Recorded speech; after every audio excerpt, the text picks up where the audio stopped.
Hey my viewers, what are you doing now? Nothing. Okay listen, আমিও কিছু করছি না। মুডটা একটু খারাপ আছে, ভাবছি কি করা যায়। চলো তাহলে বাজার থেকে ঘুরে আসি। ভিউয়ার্স, আজকে আমার সঙ্গে সঙ্গে তোমরাও বাজারে চলো। তাহলে আজকে ভিডিও শুরু করা যাক। রুই কত?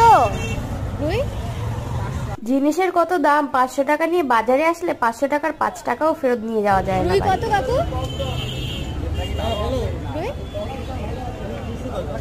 বাপরে, মাছের কি দাম! এটা কি মাছ জানো তোমরা কেউ? কর্ন কত? দেখি দিনটা। বাড়িতে থাকতে ভালো লাগছিল না, তাই এই হাবিজাবি মানে সুইট কর্ন এক্সেট্রা এগুলো কেনার জন্য এসেছিলাম বাজারে। লাস্ট শেষ এদিকে পকেট ফাঁকা করে তারপর বাড়িতে যেতে হচ্ছে, কি জ্বালা।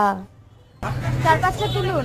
একটু মিডিয়াম সাইজের ট্যাংরা মাছ 700 টাকা, রুই মাছ 200 টাকা। বাঙালি হয়েছে, মাছ ছাড়তেও পারি না ধরতেও পারি না, ভাবছি কলা দিয়ে 3 টাইমের খাওয়া দাওয়া সম্পূর্ণ। ক্লাস বাজার কমপ্লিট। পৃথিবীতে যাবতীয়